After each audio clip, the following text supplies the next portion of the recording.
Ladies and gentlemen, this is Joe's Classic Video Games back with another cool pinball repair video for you this evening.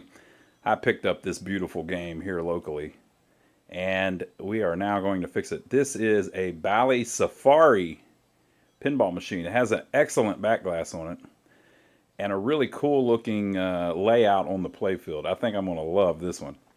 I like getting in games that I've never played before and that I've never worked on. I kind of enjoy just working on them more than playing them at this point, but this is a really cool one, and it's of that era. It's like that late 60s, early 70s era. I don't know when this thing was made. I'm going to guess 1968. That's my story, and I'm sticking to it. We'll look it up here shortly. I'm going to guess late 60s. Might be a little newer than that, but it kind of reminds me of Bally's... what's that one? Not 10 million BC. Is it 10 million BC? Is that the one? The one with the alligator on it and the zipper flippers. But yeah, cool. The cabinet is kind of rough on it, unfortunately. It's just flaking away. I don't know what the deal is. The paint's just flaking right off. And strangely, it's doing it in order that it was painted. It's just the weirdest thing. So it had like a white background with black splatter paint, and then they've painted green over that, and then they've painted orange over that, and the orange and the green is almost, 50% gone, and the white is just here where people's hands would touch it. That side was a little worse than this side. Oh, that's a tiger, I just noticed. That makes sense.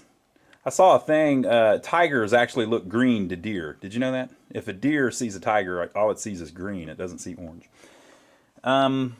Anyway, maybe I'm turning into a...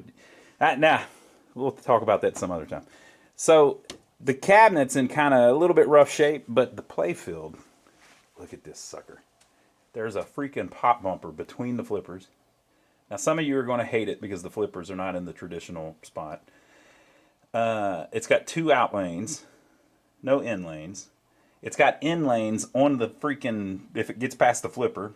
Just crazy. Crazy. This just screams, what was his name? The guy that did the zipper flippers? Ted Zale. It just screams Ted Zale. Now, I don't know that it's a Ted Zale, but I think it might be because it's got such a weird layout. Up at the top, you've got just the strange exit onto the playfield there. You've got the cool three pop bumpers there, and then you've got this crazy thing over on the right where it falls down. Yep, Ted Zale, bigger than hell. I'm just going to say it's a Ted Zale game without even looking it up. It's too creative. He would do creative stuff. Didn't even care if it made any sense. If it worked, he'd do it. Just a great designer. The back glass is fantastic, and it's in very nice shape. So I don't know. Let's see if we can find any kind of wear at all. I do not see any looking from the front. So if there's any, it's real presentable. But look at the art. Just look what they've done here. So there's a tiger on the front with a sign around his neck, or her neck, that says... I think it's a her, because they appear to be wearing eyeshadow. You can't say that anymore. The tiger identifies as a woman. It says, "Put me in your tank," which is obviously a throwback to the you've got a tiger in your tank thing that Exxon did for a while, but of course they didn't pay Exxon for that idea. It's just a joke. And then there's all of these guys on a safari, because it's called Bally Safari, with hunting utensils. I can't say what they are, or this video will get banned if it hasn't already for other things I said. They're hunting, well, the rhinoceros and the elephant look like they might be hunting them. And then there's a guy over here who has saved a woman,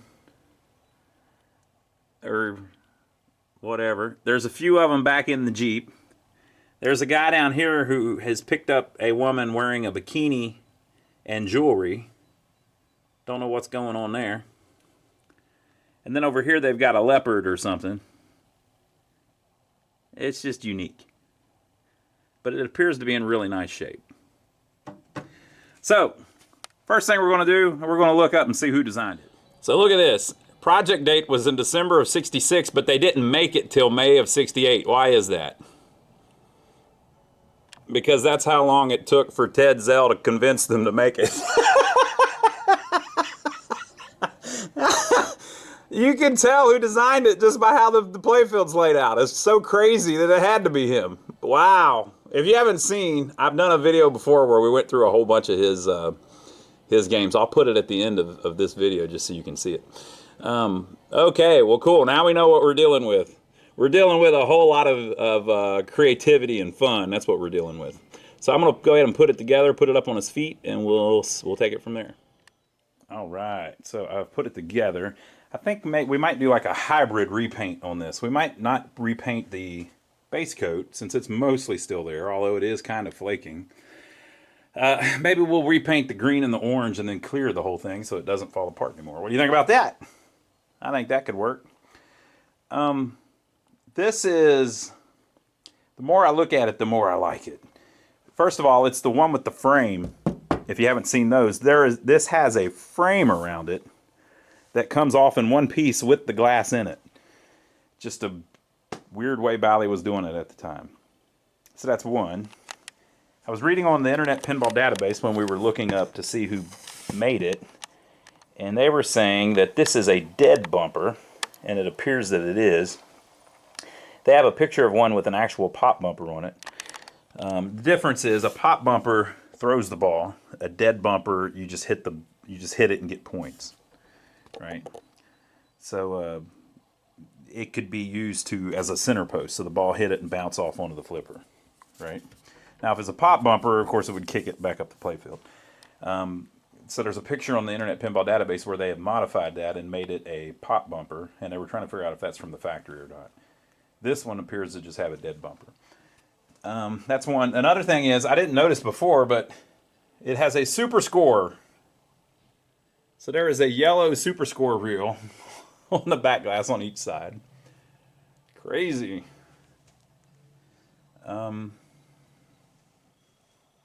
And there is a skill shot. So you've plunged the ball, and if you hit this rebound, it's going to light that up, right?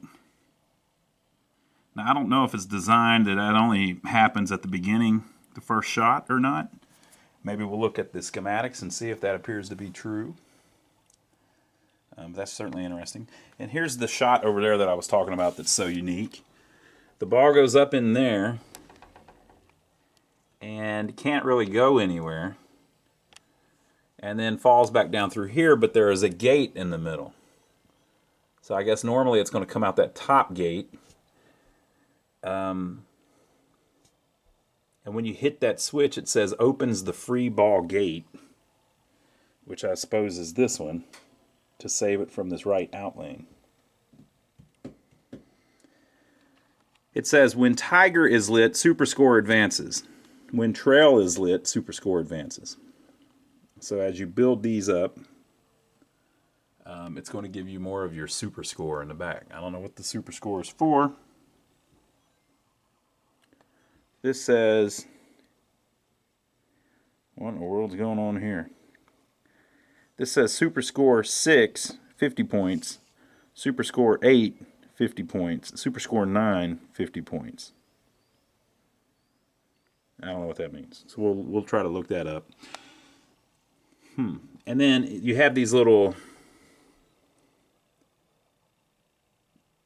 mushroom bumpers, they call them. These work backwards from a pop bumper. You hit the ball up in there and it pushes that bumper up, which makes a switch under the playfield connect. And it's very common on Bally's of this era. So you've got a red one that advances Trail, a yellow one that advances Tiger, another red one that advances Trail, and a yellow one that advances Tiger. And I guess you get 100 points each time. It says Super Score 6, 50 points. Super Score 8, 50 points. Super Score 9, 50 points. I don't know. Yeah, it's not very many points, you know. If the pop bumper gives you 100, why do you care about getting 50 points for the Super Score? So this says Super score unit scoring adjustments. Place push on terminals fed by blue-white jumper wires on disc wiring lugs 3 to 8 for super score awards. So there's something going on. We'll figure that all out. Another interesting thing I found was this. Servicemen. To remove Bally easy out back glass. Pull back on the 2 brackets at the top of the light box. Then from the front of the game, lift glass up and out. So you slide these back, and then you can lift the back glass out. Now, I'll point out that they actually use that. Of course, that became pretty standard on pinball machines. Gottlieb's at the time, this whole piece would fold back, and then you had to pull the back glass out this way. It was not an easy out. The Williams games, I can't remember on the older Williams how they did it. But this is the back glass with the lift bar that became standard. All right, so that's pretty cool.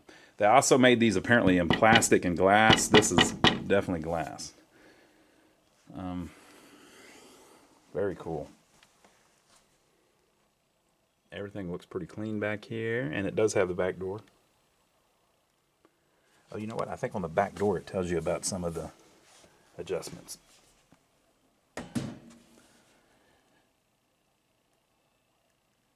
Ooh. Interesting. Safari high score adjustments. Suggested 3-ball scorecard.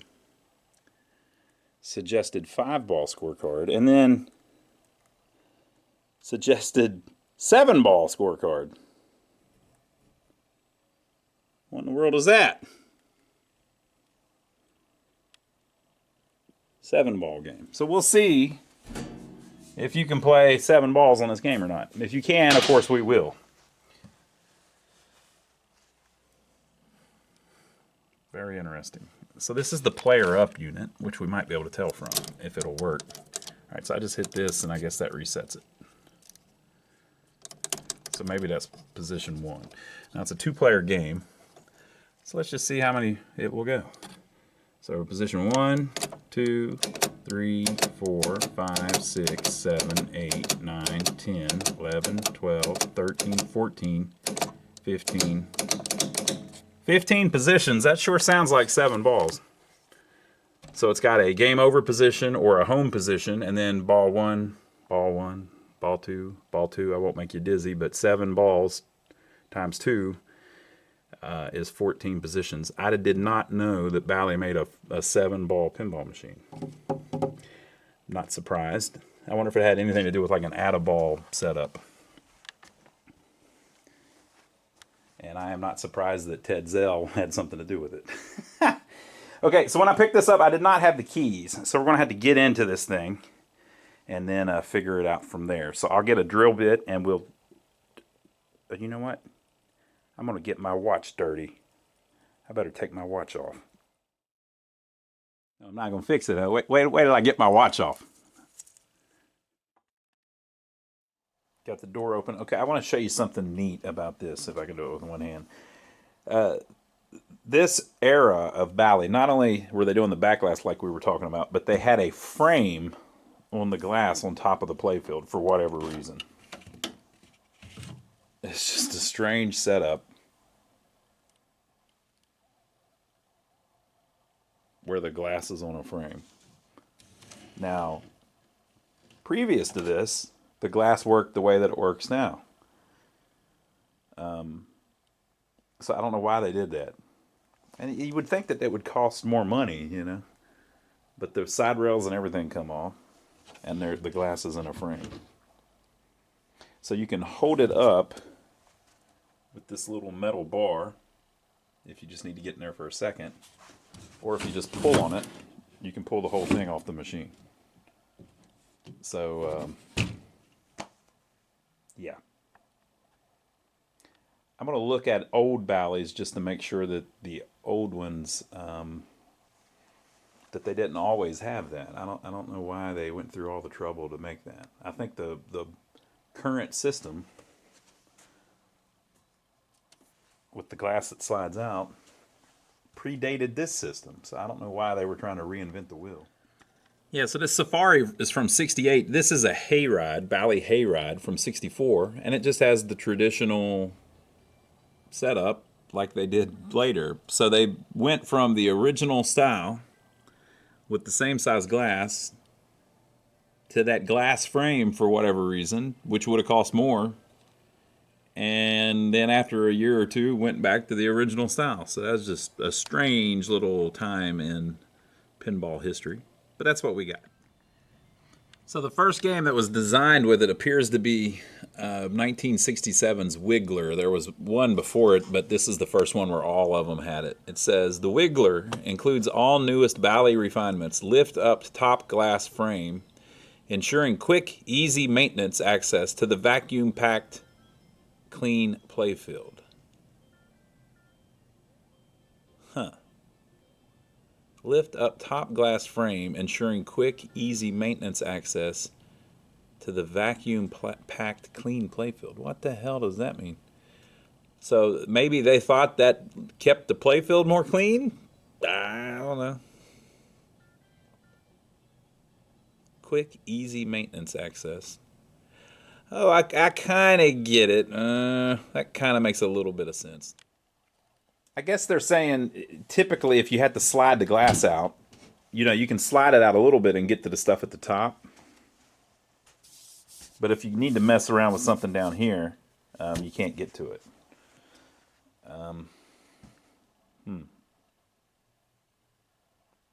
So they spent more money so that they could lift the glass up and you could mess with this and then put it back down. Whatever.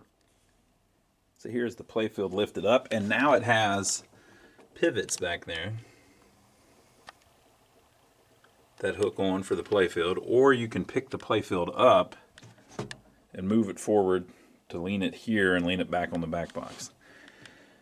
I saw on one of their flyers too, they were bragging about how you can remove this bottom board now. So they've got like I think that's literally made for a handle so you can lift it up out of there. I don't know that everything would come loose. It looks like there's a bunch of wiring back there. Well, maybe. I don't know. Nice clean layout though. There's not a ton down there. I mean, there's a lot, but there's a box of bulbs that came with it apparently, came to us with it. And then it's got hopefully the schematic package.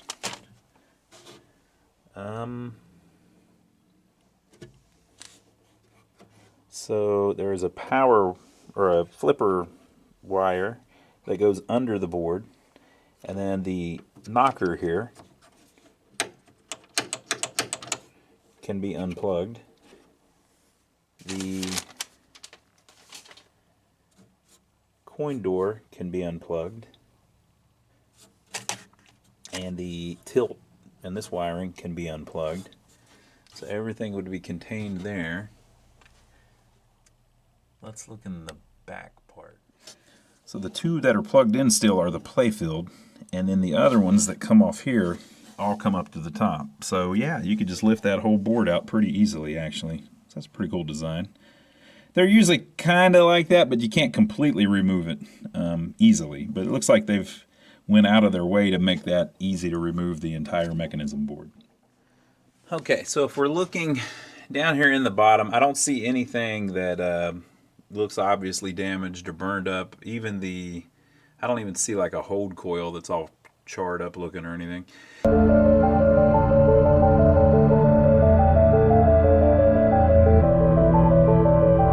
And then here under the playfield, look at these pop bumper, thumper bumper assemblies. Look how thin the brackets are and stuff. It's just a really kind of minimal kind of design. Yeah, it's like all the brackets and stuff are a little smaller than they usually are on the Williams and the Gottlieb stuff. I haven't worked on a Bally of this vintage in a while.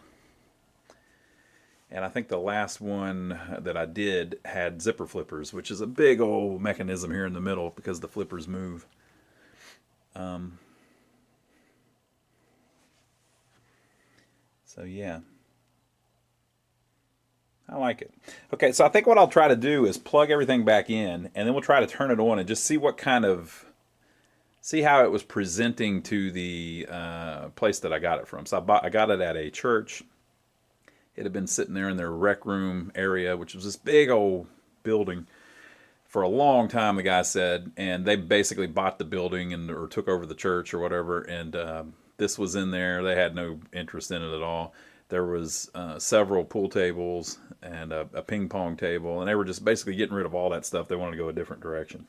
So I was able to get the back door of it off. They didn't have the keys, and take the head off, and then take the legs off the body and transport it. So I don't know what kind of operational shape it seemed to be like for them, if they were able to get it to play or anything. I didn't plug it in or anything, but we will now. So I'm going to, like I said, plug the stuff back into the head, which I took off whenever I removed it, and we'll just plug it into the wall, see what it does, and see if we can easily get it working again. Of course, we're going to service the whole thing, but I kind of like seeing how the customer sees it. They're not a customer, but how the previous owner saw it. Did they see it as just a big paperweight sitting there and they couldn't get it to do anything? Did it just need credits on it? It doesn't have coin max on it. It's actually a really clean way that they block that off. So how was it presented to them? Was it just it wouldn't do anything, or was there a fuse blown, or what's the deal? So I plugged it in, nothing. You saw how there was extra wiring over here though?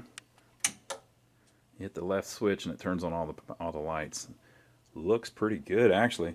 Obviously someone has serviced this thing many years ago.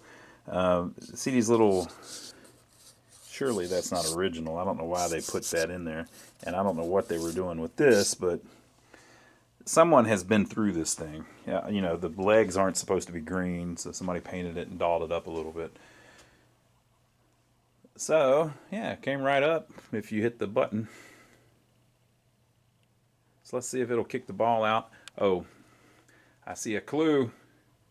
All the score reels are reset to 0. So the last time they turned it on, either it won't score at all, or it reset and then wouldn't kick the ball out, or it wouldn't completely reset, something like that. So here's the start button. Let's see if we get any action.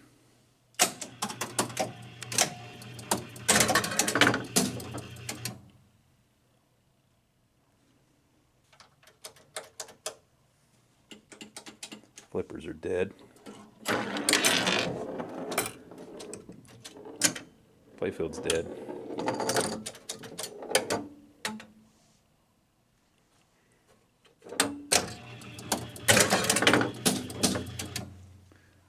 Ball and play 2.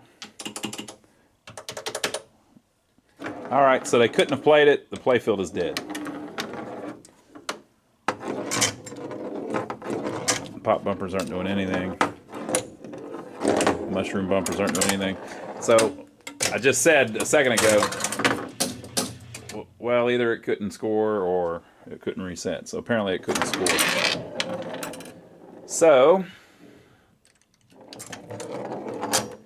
a lot of times people will, they've got a game and it's just got some minor thing like this, or they figure it might be minor. They would probably characterize this, if you didn't really know too much about them, as, oh, the flippers won't work, right? But there's more going on to the flippers won't work. Nothing's working except the light bulbs.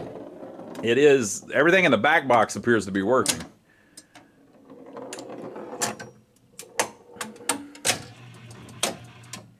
Okay, and by the way, we're also going to look into that 7-ball action that it was talking about. We're going to figure that out. So it'll play through the game, but it just won't score anything, and the flippers won't work. None of the coils on the playfield work. But it's not just the coils, because when I hit the mushroom buttons, it didn't score anything either, and when we rolled over the switches, it didn't score anything. So what would cause that? I was going to say, a lot of times people will let us know, oh, it's just this isn't working, or this isn't working. When they've been sitting this long, you can't just fix the one problem that they appear to have. So this problem where nothing's scoring, it's going to be one switch probably on the game over relay or the tilt relay. We'll find it on the schematics. one switch could kill all of that. But the that's not the problem. The problem is that switch isn't clean because it's all been sitting for forever. So although fixing that one switch might get the thing to score again, you're going to have other problems, and you're going to be, chasing your tail if you don't go through and service the whole machine. So that's what we always do, trying to make it as reliable as possible. But let's look in the schematics and see if we can figure out what would cause nothing on the playfield to work. Okay, so there's all kinds of interesting paperwork with it.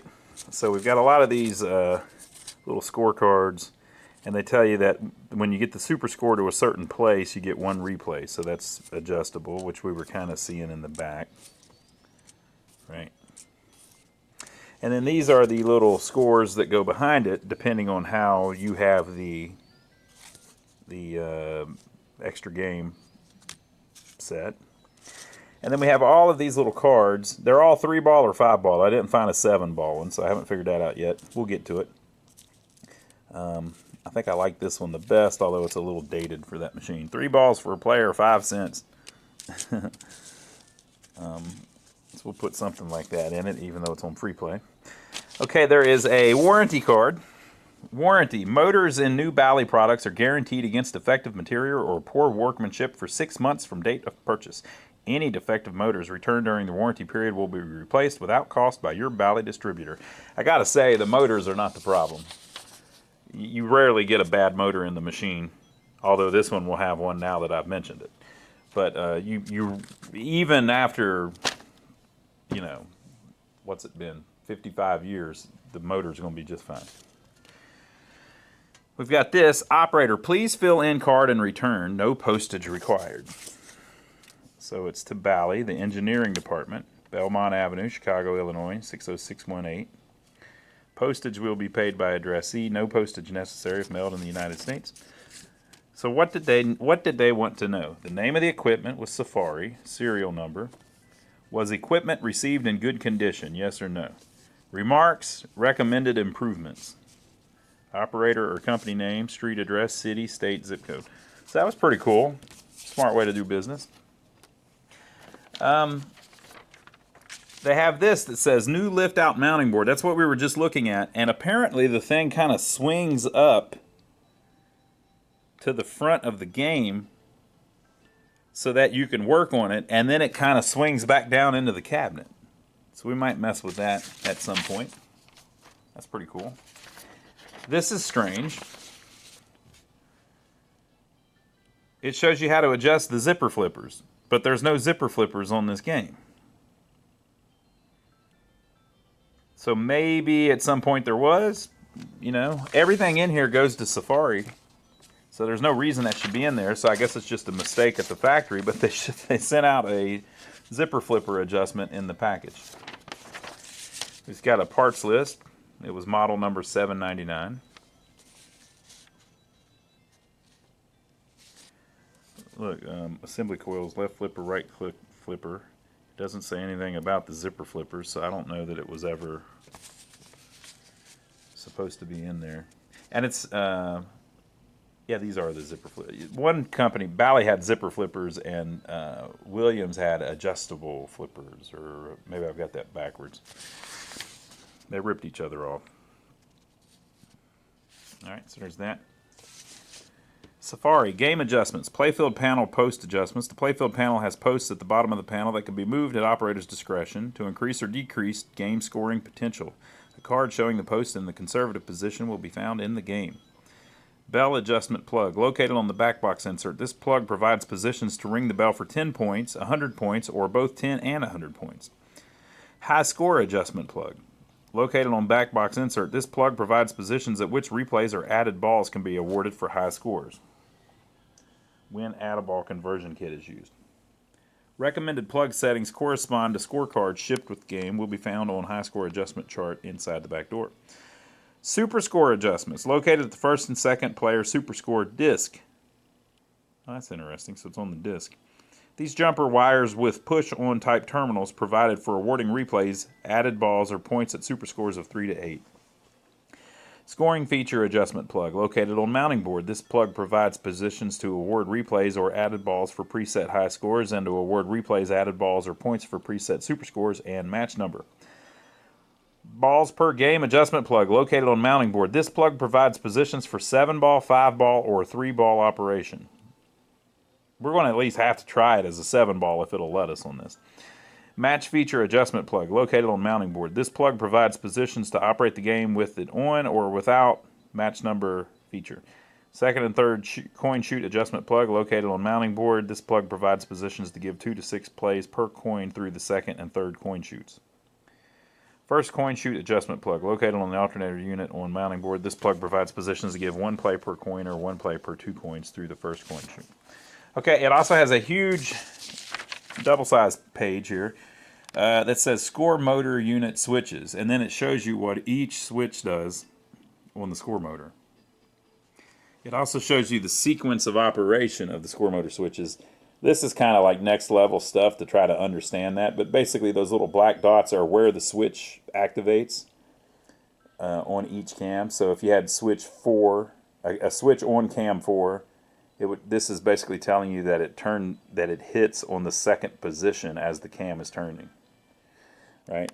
And so that's all about like the timing. Like this switch comes on before this switch, which comes on before this switch.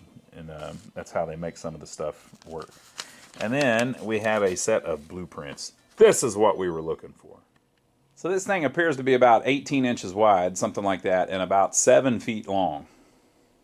So just really cool. Now, if you don't have yours for your machine, get in touch with the people at the Pinball Resource, pbresource.com, and they will send you a copy of these. But these appear to actually be on like blueprint paper. See how it's got a jagged edge? This is original. This is not like a copy somebody's made. The Pinball Resource makes copies and makes nice modern copies that'll be this same size. But this is apparently what shipped with it.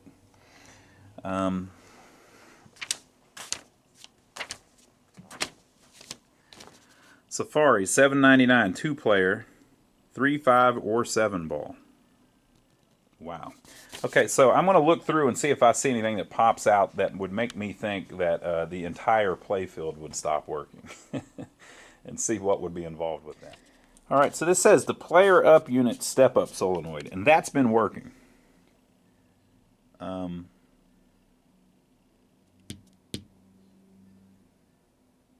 Or is it? I suppose that is the player up unit step up solenoid. Player up unit disc. Yeah, see how it says balls per game adjustment? So that has to do with where you all are on that. So that's going to be the disc that controls what ball you are at, which we should be able to tell. Yeah, player up unit disc. Ball 1, 2, 3, 4, 5. Game over 6th and 7th ball. All come off of the player up disc. That's working. So since that's working, this is working. So that means all of this stuff, there's nothing disconnecting things up to here. All of this must be working. So we're looking for a switch, not on that end, but from here up to turn off a bunch of stuff on the playfield. So the way it's drawn is here's all the lights. It appears that all the lights on the playfield are working. And then this wraps around from that end of the schematics. So you've got, if you don't know much about schematics, you've got a neutral. See, you've got a 6.4 volt winding that's handling the light bulbs on the transformer. And then you've got this winding that's handling all of the coils. So most of the schematics on pinball machines are drawn that way. Each company does them a little bit differently, though, right? And if you look, our thing that we're looking at, the player up unit, step-up solenoid, it ultimately gets its power by being connected to this side of the transformer, which runs through this anti-cheat relay. That must be connected because it's working. And then it's connected to that side of the transformer. And on the other side of that, it has to get neutral, which is this line, right? So if you look all the way down here, here is the point where that happens. So we know that's working, and we know that the ball, that's kicking out the ball, which I would imagine is the ball return relay. Let's see if we can find the place where the ball is actually kicked out. So I'm looking at all of the little coils, trying to find the one that's actually what kicks the ball out.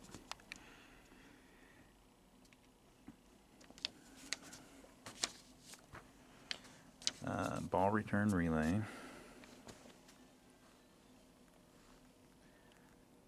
Maybe it's not even drawn on here. It usually is.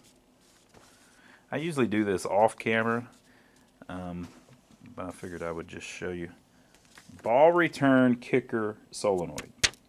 Okay, so that, whenever the ball return relay comes on, the ball return relay is right here. That has to fire, and that has to fire for the ball to kick out. So this ball return kicker solenoid gets its power from here, the same place that the step-up solenoid does, that voltage line, and then it gets the neutral from there. See how it has a little circle drawn over that, so it shows you that it's connected to the common, right? But this ball return relay has to come in for that switch to close for it to kick out, right? So the ball return relay is right here. So it gets its power. One side's connected to here. And then when the ball's in the out hole and the motor is at a certain spot, it will connect power to here. So that means right here, that must be connected to common. Okay, so how is that done? Right here through the start relay. Right, so we know that switch must be connected because we're getting everything must be connected over to that ball return relay. So that's connected. The game over relay must be working right or in the right position because power is getting through here. We'll call it power. It's actually going backwards because it's neutral, but whatever. And through the number 2 reset relay. So we know we've got this hooked up properly because when we get to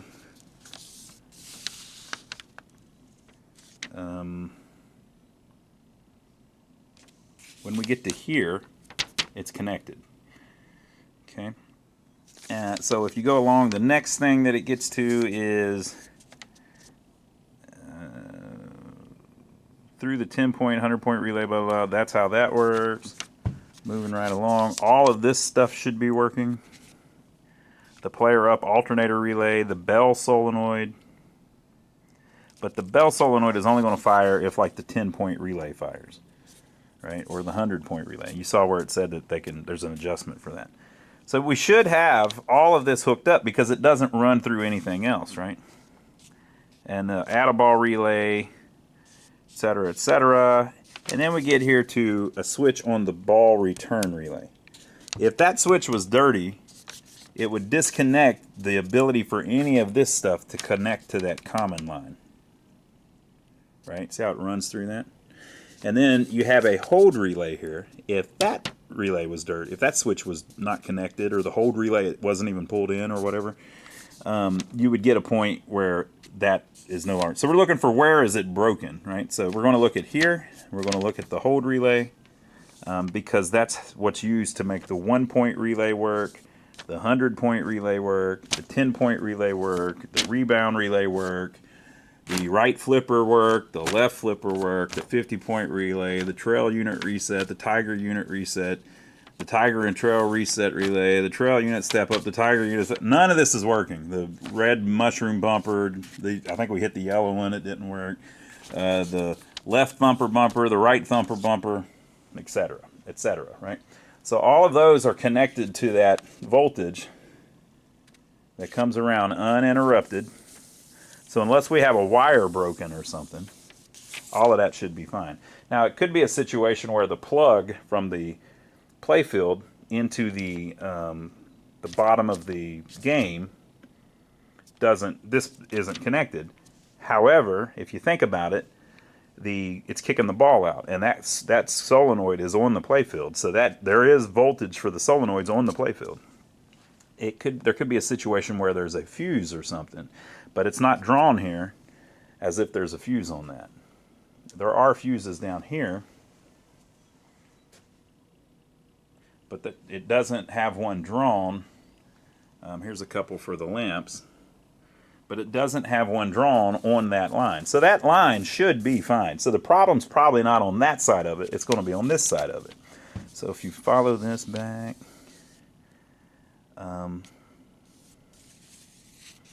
it doesn't run through anything.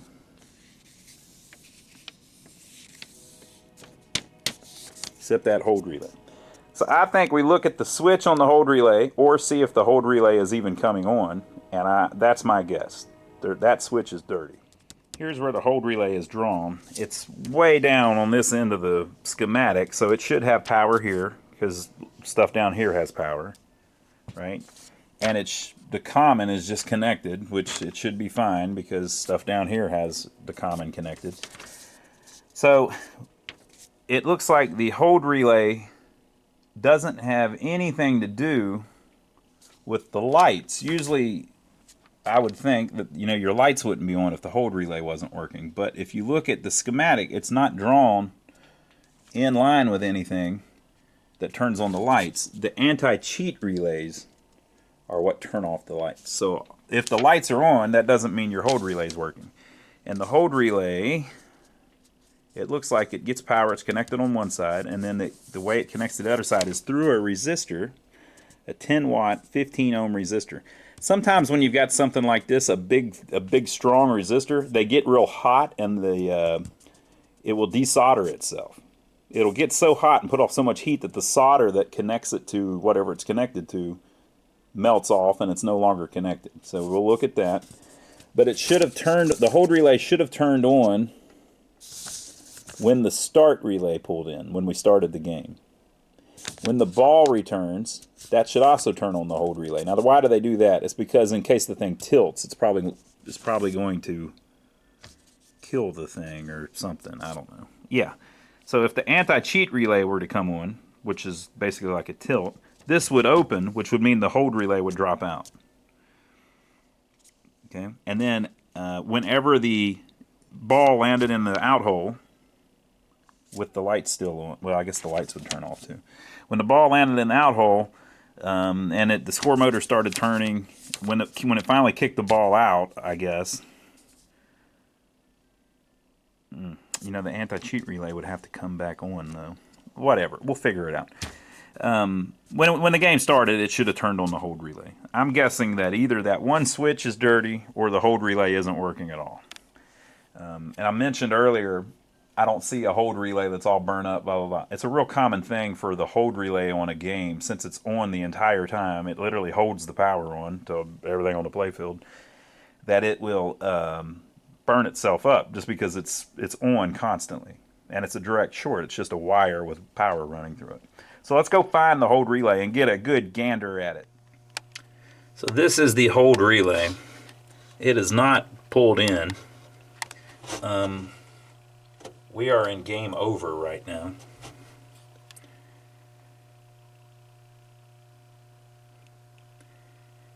I can't tell if the switches are how they should be or not. So that first one, it appears, would open when the hold relay comes in. The second one would open when the hold relay comes in. The third one should close. I can't see the one behind it there. I think it should close, and this one on the front should open. So let's just try. Now it holds itself on, so let's just try closing it and see if it holds itself on. It does not. Woo! Did you see that? I'll do it again, just because I'm a glutton. Now, I own this machine, by the way, folks. See the smoke? So something ain't right there. We've got a problem with the hold relay. So I'm going to hit the start button and just see if that hold relay ever pulls in or does anything. Nothing. And we're in gameplay. It's on ball one. So there is our problem. The hold relay isn't doing what it's supposed to do. So I have removed the relay. It actually says 100 ohms on it. And guess what? If I test it, it's actually 100 ohms. The relay is fine, or the coil is fine. It actually looks pretty clean even. So that's not our problem. So with the game powered up, there is the big resistor. I've just got them wired in space, basically. You hear it? See it? Did you see it? Now, you're not really supposed to do this, people, but I'm trying to make a good video for you. I didn't have to do this. Getting red hot. All right, so I think I can see what's going on here. So here's the hold relay. I have removed that. So these wires are just dangling in air, and they don't go to anything. Okay? The wire that's here is the resistor, and then there were two wires connected to that. So I've got those connected together right now. So it appears what's going on, I don't know why they designed it like this, but I guess I could figure it out. Why would they do that?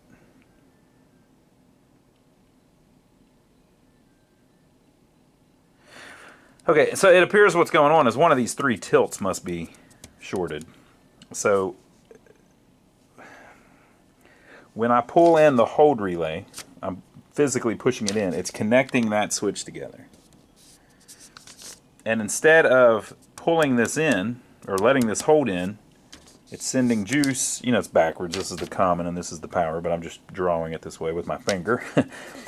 You got juice here through the hold relay, through the resistor, and then one of these must be shorted. So we're shorting the hot to the ground, to the common, and it's burning that damn resistor like crazy, right? So one of these three must be shorted. Now, why would they even do it that way? It must be because since the way they've got it like that, since it provides a direct connection, it will make the hold relay fall out if the game tilts. What a weird way to do it. All right, let's go find one of the three tilts that's shorted. Well, that would do it.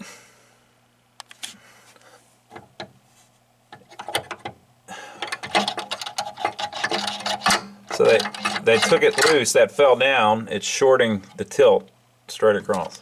Wow. Well, I wish I would have found that before I took the coil out. All right, I believe that's actually supposed to be on the bottom, but it's kind of hard to, I'd have to use a screwdriver to get it off, but this is supposed to be like this, but the weight is supposed to be down under it so that you can adjust it, and if it did fall off, it would just fall into the bottom of the cabinet. But it should no longer be shorted, so if I do our thing now, we shouldn't burn up the resistor, if I haven't already. Yeah, so before when I was doing it, I could actually hear it. It'd go, and it is not now. No smoke, unless we burn it slap up and it's dead now. I'll check it with a meter to make sure we didn't go too far. Yep, everything's cool now. All right, so all that because the tilt had fallen down. Wow, okay. Let me see if I can put it back in. All right, folks, now let's try this again. You know, I can't ever get the solder to look as beautiful as it does originally.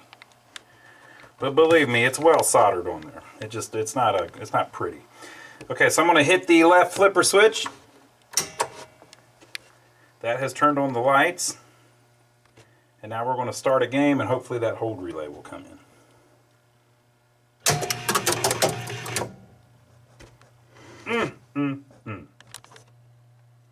See any fire out of that resistor? I think we're good.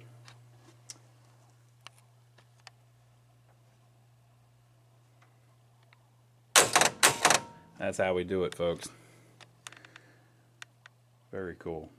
So the problem was it was permanently tilted.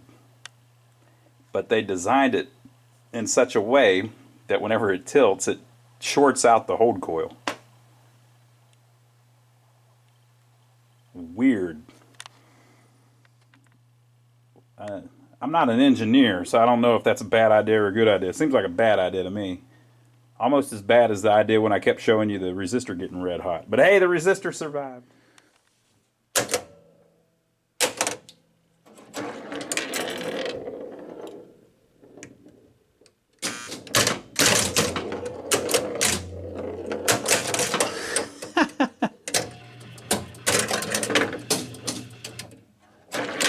It's lovely. This is going to be a great game once we get her all doing its thing. That's not a pop bumper, it's just a dead bumper. You just get points. And the rubber ring on it is all worn out.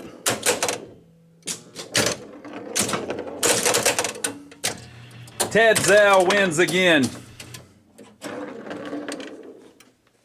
He would have been a cool guy to meet. From what I understand, he was mysterious. Nobody really met the guy later on, I don't believe. I think he retired, and then nobody ever went and interviewed him or anything.